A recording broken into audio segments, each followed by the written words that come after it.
Mis primeros recuerdos no son de historias antes de dormir ni de días de campo en familia, sino de gritos y portazos.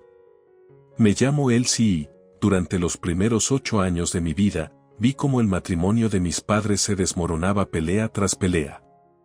Papá siempre encontraba algo mal en todo lo que hacía mamá, la cena estaba demasiado salada, la ropa no estaba doblada correctamente, ella gastaba demasiado en el supermercado. Le estaba enseñando malos hábitos a la niña.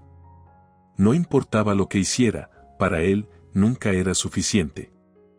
«Eres completamente inútil, Sarah», le gritaba, con el rostro enrojecido de ira. «¿Acaso no puedes hacer nada bien?». Yo me escondía en mi habitación cuando peleaban, presionando mis manos contra mis oídos, pero sus voces siempre atravesaban las paredes.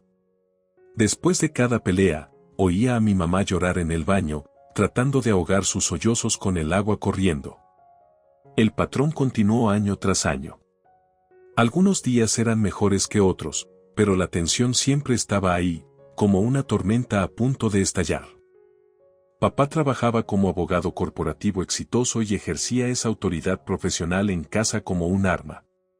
Mamá era ama de casa, había renunciado a su carrera de maestra cuando yo nací, algo que papá nunca la dejaba olvidar.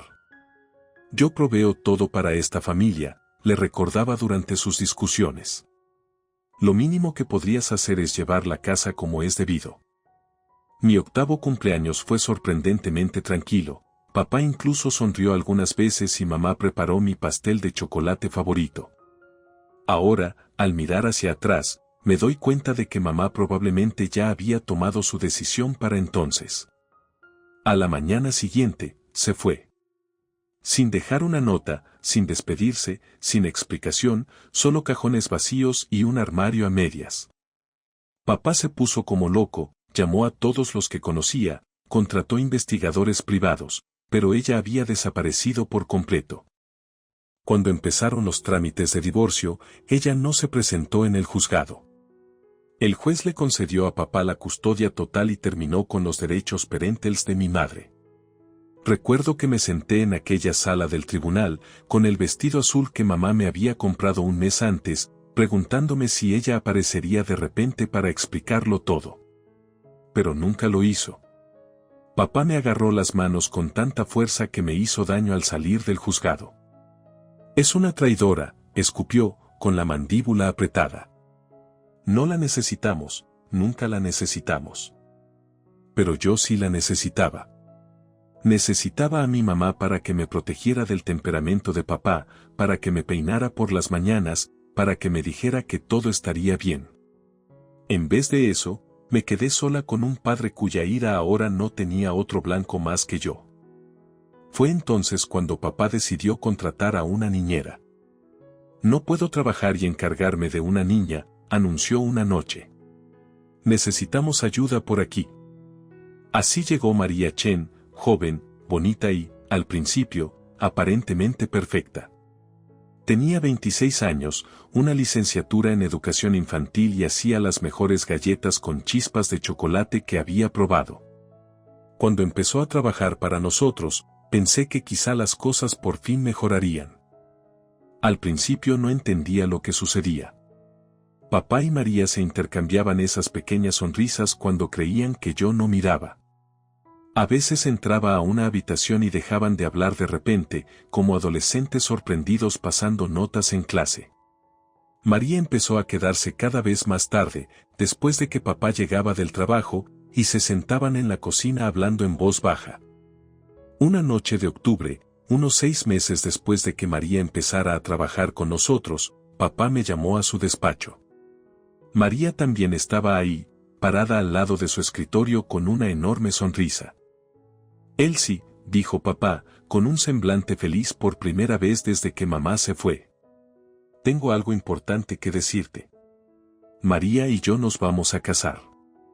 Recuerdo que sentí alivio, para ser sincera.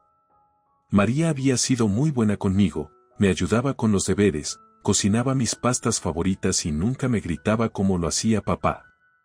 Cuando tenía pesadillas, se sentaba a mi lado y me contaba historias hasta que volvía a dormirme.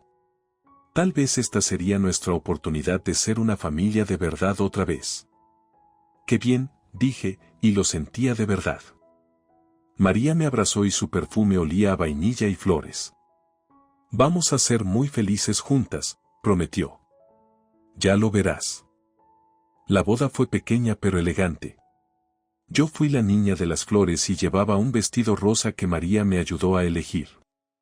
Ella se veía hermosa con su vestido blanco y papá no dejaba de sonreír. Ese fue el último día que vi a la María que conocía.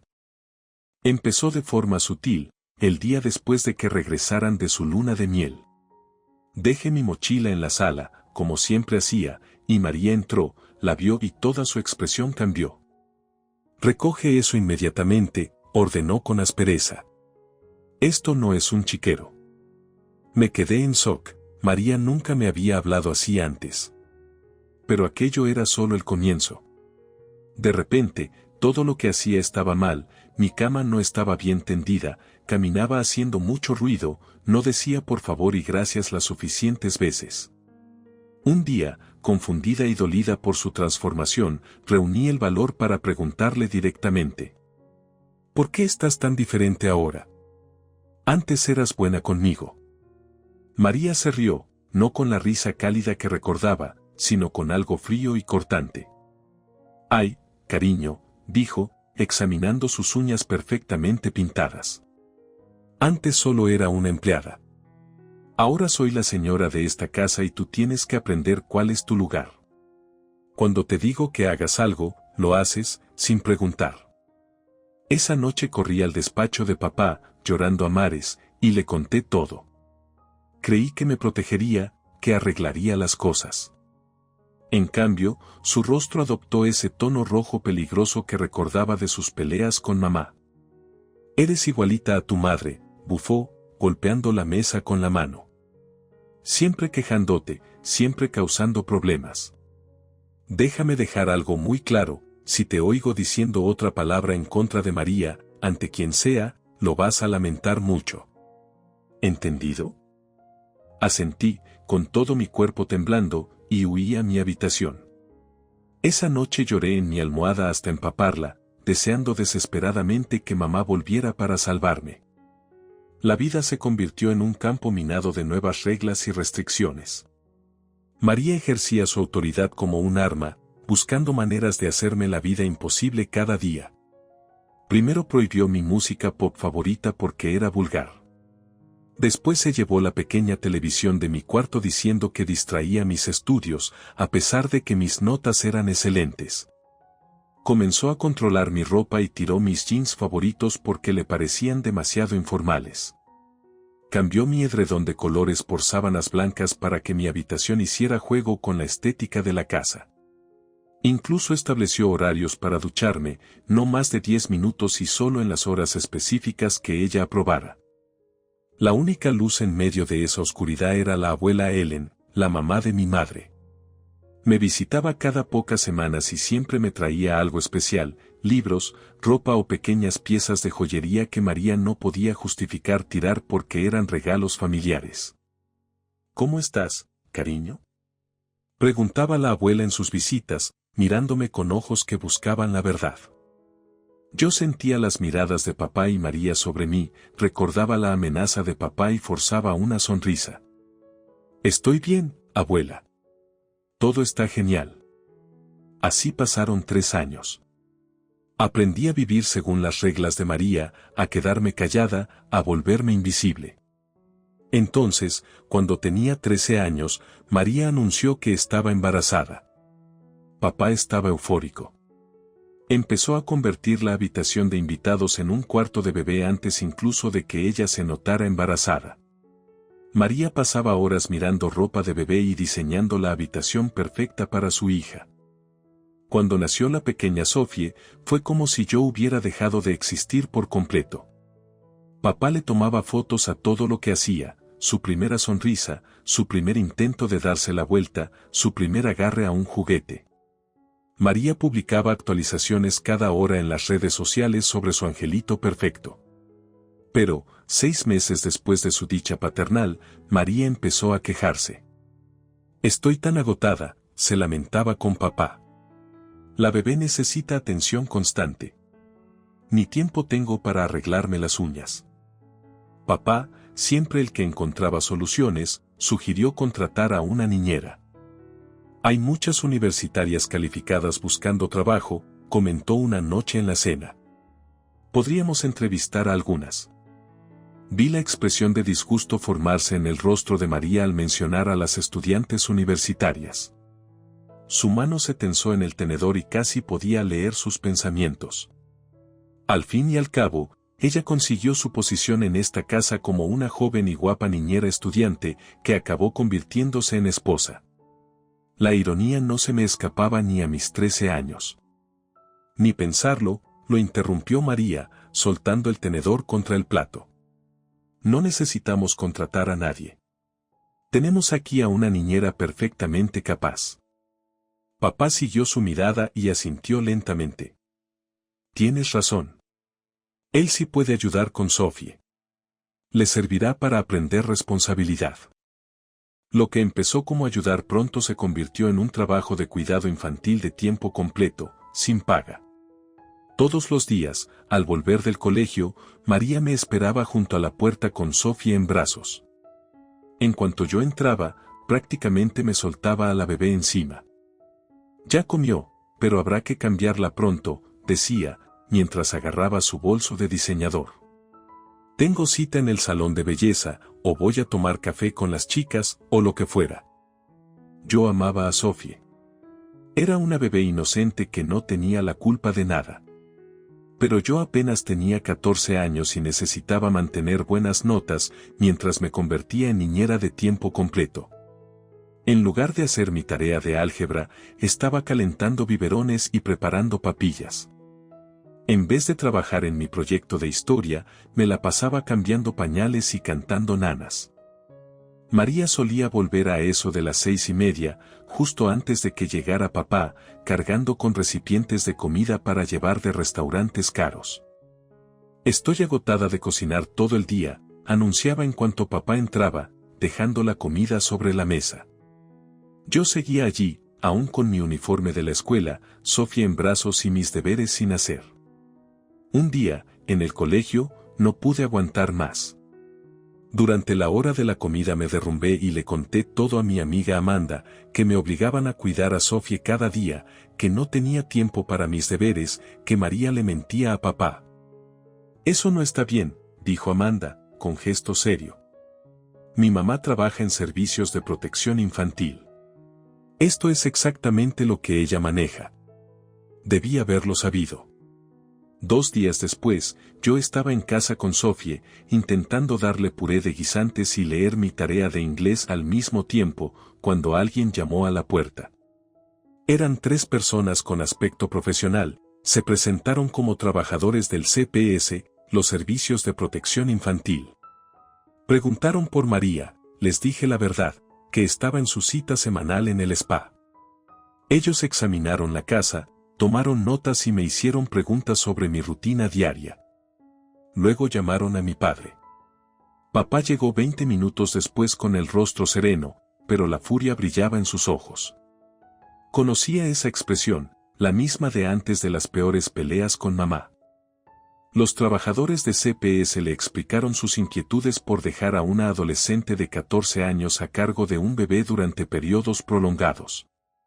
Expidieron una advertencia formal sobre supervisión negligente y le dieron su tarjeta.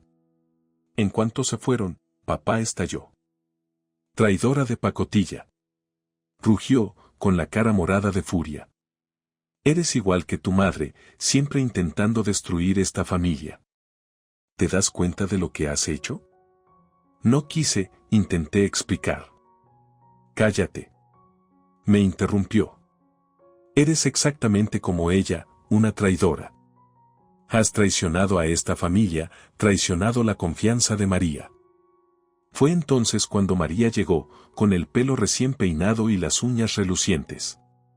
Papá le contó todo, pero, curiosamente, su furia no se dirigió a ella ni un instante. Ella rompió en llanto, alegando que yo intentaba arruinarle la vida, que estaba celosa de su relación con Sofía y que era una desagradecida después de todo lo que habían hecho por mí.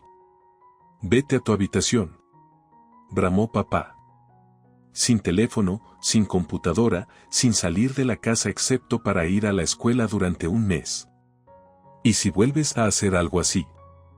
No terminó la amenaza, porque no lo necesitaba. Una semana después del incidente con CPS, esperé hasta que papá y María se hubieron quedado dormidos y bajé con mi teléfono, que habían olvidado quitarme. Me temblaban las manos mientras marcaba el número de la abuela Ellen. «Abuela», susurré cuando me contestó. «Necesito ayuda». Mi voz se quebró mientras le contaba todo, las horas obligadas cuidando a Sofía, la negligencia, la furia de papá, el castigo. Ella escuchó en silencio, emitiendo de vez en cuando un suave sonido de pesar. «Estaré allí mañana por la mañana», dijo con firmeza. «Prepara una maleta, cariño, por si acaso». Fiel a su palabra, llegó a las 9 en punto del día siguiente, no con su habitual diplomacia, sino como un ángel vengador. Su pelo, normalmente impecable, estaba algo revuelto y sus ojos brillaban con determinación. «He aguantado esta situación suficiente tiempo», anunció, mirando a papá y a María en la sala. «Lo sé todo, cómo han convertido a mi nieta en sirvienta sin paga, cómo han descuidado su educación, cómo la castigan por decir la verdad». Papá empezó a protestar, pero la abuela lo cortó en seco. «Me llevo a Elsie a vivir conmigo. Pueden aceptarlo de buena gana o podemos dejar que un juez decida, una vez que presente toda la evidencia que he estado reuniendo». «No puedes simplemente llevártela», farfulló papá. Pero vi cómo cambiaba la expresión de María. Ella tocó el brazo de mi padre con suavidad. «Tal vez», dijo con un tono dulce. «Tal vez sea lo mejor para todos. Así podríamos centrarnos en Sofía, y él sí tendría más oportunidades con Ellen». Vi las ruedas girar en la mente de papá mientras María le susurraba en el oído, de manera persuasiva. En menos de una hora, él aceptó dejarme ir. La casa de la abuela, o más bien mansión, parecía sacada de un sueño. Estaba en la zona más acomodada de la ciudad, con una entrada amplia, jardines cuidadísimos y más habitaciones de las que podía contar. Mi dormitorio era más grande que toda nuestra sala en casa de papá y tenía un ventanal que daba al jardín de rosas. «Esta es tu casa ahora», dijo mi abuela, ayudándome a desempacar. «Puedes decorarla como quieras». Me cambié al Instituto Winchester, donde hice amistades de verdad por primera vez en años. Nadie conocía mi historia y pude ser simplemente Elsie, ni la hijastra no deseada ni la niñera sin sueldo. El día que cumplí 16, la abuela me llamó a su estudio. Estaba sentada tras un escritorio antiguo y lucía más seria de lo habitual. «Te he abierto una cuenta para la universidad», me anunció. «Debería cubrir la matrícula en cualquier universidad que elijas, Harvard, Yale, Stanford, donde quieras». Esa noche me quedé hasta tarde estudiando para el examen de biología avanzada. Por primera vez en mi vida, no estudiaba para escapar de mi realidad, sino para labrar mi futuro. Encontré el álbum de fotos por casualidad mientras ayudaba a la abuela a reorganizar su despacho, un mes después de que tuviéramos esa conversación sobre la universidad. Era de cuero, estaba colocado en un estante alto, detrás de algunos documentos financieros. Cuando lo abrí, vi el rostro de mi madre mirándome, joven y feliz, en fotografías que nunca había visto. El corazón me latía con fuerza conforme pasaba las páginas. Allí estaba ella, a mi edad, luego en su graduación de bachillerato, después en lo que parecían sus años de universidad. Se parecía tanto a mí que me resultaba impactante, mismo cabello oscuro, misma sonrisa, incluso la misma forma de inclinar la cabeza en las fotos. «Abuela», llamé con la voz temblorosa y una repentina esperanza. «Mira lo que encontré». Ella entró al despacho y se quedó congelada cuando vio lo que sostenía.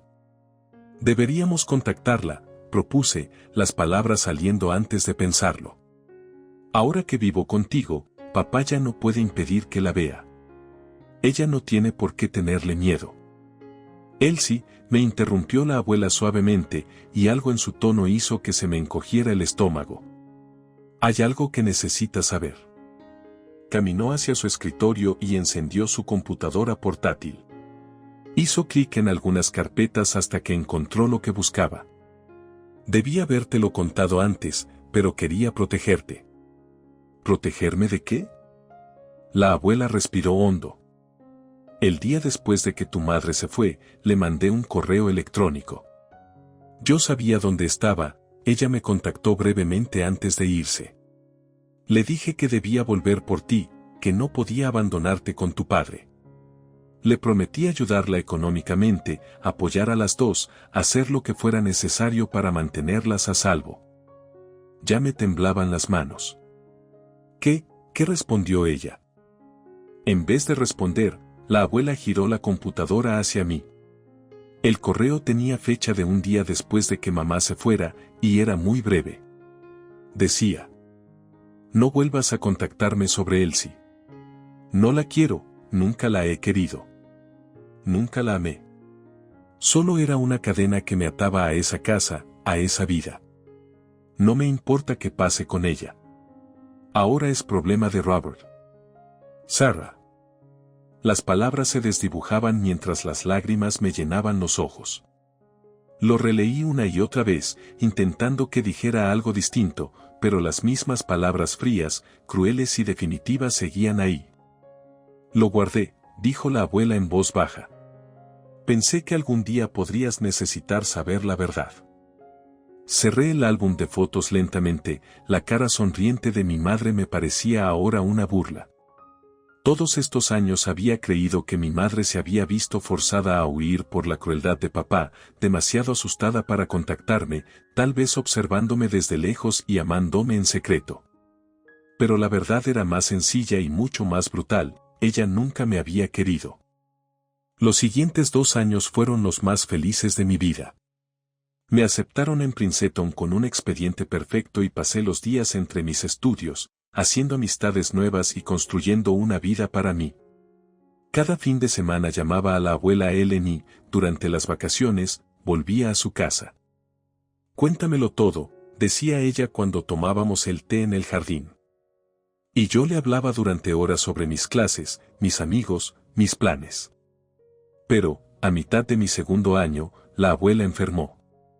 Lo que empezó como un resfriado común se convirtió rápidamente en algo mucho más grave. Los médicos descubrieron cáncer de pulmón en etapa 4, ya muy avanzado por todo su cuerpo. Le dieron 6 meses de vida. Luchó con valentía, sin perder nunca su dignidad ni su ingenio, pero los médicos tenían razón. Pasé ese verano a su lado, viéndola apagarse. Murió una tranquila mañana de martes en agosto, sosteniéndome de la mano y diciéndome lo orgullosa que estaba de mí. El funeral estuvo muy concurrido, la abuela Ellen era un pilar de la comunidad y gente de todas partes vino a despedirse, socios de negocios, miembros de juntas benéficas, amigos de sus clubes sociales, familiares lejanos que apenas conocía. Pero hubo 3 ausencias notorias: mi madre, mi padre y María. No es que esperara que vinieran, pero su falta fue la confirmación final de que ya no formaban parte de mi vida. 2 semanas después del funeral, recibí una llamada del señor Patterson, el notario de la abuela, pidiéndome que fuera a su oficina para la lectura del testamento. Cuando llegué, me encontré con alguien a quien no veía desde hacía más de una década, mi madre. La acompañaba un hombre que parecía 5 años menor que ella, con un traje caro pero mal entallado. Ella apenas me miró cuando entré, aunque la sorprendí mirando su reloj varias veces mientras presionaba al señor Patterson para que se apurara. La lectura fue breve, pero devastadora para ella. La abuela me dejó la casa, todas sus joyas y la mayor parte de su fortuna, $700,000. A mi madre le dejó $100,000 y nada más. Esto no puede ser. Estalló mi madre, perdiendo la compostura por fin. Las lágrimas le corrían por la cara, arruinándole el maquillaje. Soy su hija. Tengo deudas que pagar. Necesito ese dinero. El hombre que la acompañaba se removió incómodo en su silla mientras ella seguía suplicando y llorando, diciendo que se lo merecía, que no era justo, que necesitaba ayuda. Me levanté sin decir nada y salí, con sus lamentos persiguiéndome por el pasillo. A la mañana siguiente, estaba en el estudio de la abuela, mi estudio, ahora, revisando décadas de documentos, cuando alguien tocó el timbre alrededor del mediodía. Abrí la puerta y allí estaba mi madre, con otro atuendo de diseñador distinto al de ayer pero la misma expresión desesperada. Entró sin invitarla, observando cada rincón de la casa con ojos ansiosos. Oh, está tal como lo recordaba. Crecí aquí, ¿sabes? Esa marca en el mármol de la escalera es de cuando tenía 7 años y se me cayeron los patines. ¿Por qué estás aquí?, pregunté, cerrando la puerta pero sin apartarme de ella. Yo solo, pasó la mano por la barandilla. Extraño este lugar, te extraño a ti. Tenemos mucho de qué ponernos al día, ¿no crees? Madre e hija finalmente reunidas. Casi me reí de lo absurdo de la situación. Te tomó 12 años echarme de menos. Sé que cometí errores, dijo con un tono suplicante. Era joven, estaba atrapada en un matrimonio horrible con tu padre. No pensaba con claridad. Se movió hasta la sala y se acomodó en el sofá como si fuera suyo. En realidad, cariño, esperaba que pudiéramos ayudarnos mutuamente. Estoy pasando por un apuro financiero y esta casa es tan grande para una sola persona. No, respondí con firmeza. No puedes vivir aquí. Ni ahora ni nunca. Su rostro cambió entonces, se deshizo la máscara de afecto maternal. Soy tu madre, Elsie. No puedes simplemente echarme a la calle. Me diste a luz y luego me abandonaste, repliqué con la voz firme. Me dejaste con un padre tóxico, sin llamar ni escribir, sin comprobar si estaba bien. Ella parpadeó, pero se recompuso rápido. No entiendes lo complicadas que son las relaciones de adultos. Si me das la espalda ahora, me aseguraré de que todos sepan lo cruel y desalmada que eres con tu propia madre. Diré que me estás dejando sin hogar. Fui al estudio, traje mi computadora portátil y regresé. Adelante, díselo a quien quieras. Y yo les enseñaré esto. Abrí el correo que la abuela había guardado todos estos años. No la quiero, nunca la he querido. Nunca la amé. Solo era una cadena que me ataba a esa casa, a esa vida. No me importa qué pase con ella. Ahora es problema de Robert. Leí en voz alta. ¿Te gustaría que se lo mande a todos esos amigos de la alta sociedad que tanto te importan? ¿O mejor lo publico en redes sociales? El color desapareció de su rostro. Se puso de pie, aferrando su bolso de diseñador. Eres igual que tu padre, cruel y manipuladora. No, dije con calma. Soy como mi abuela. Veo la verdad y guardo pruebas. Salió de la casa furiosa, dando un portazo. Eso ocurrió hace 6 meses. Me graduaré de Princeton el mes que viene, con honores en administración de empresas. Ya acepté un puesto de consultora en una firma local y en julio me mudaré de forma permanente a la casa de la abuela. Mi casa. Papá intentó llamarme una vez, probablemente después de enterarse de la herencia por mi madre. No le contesté. María todavía publica fotos de la familia perfecta con Sofía en redes sociales, pero la bloqueé. Mi madre envía de vez en cuando mensajes manipuladores hablando de perdón y obligaciones familiares. También la bloqueé. Hay quienes dicen que no puedes elegir a tu familia, pero yo no estoy de acuerdo.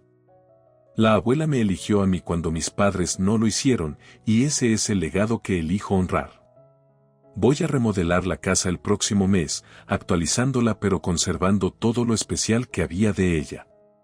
Ayer encontré una carta que la abuela me había escrito antes de morir, escondida en un cajón de su escritorio.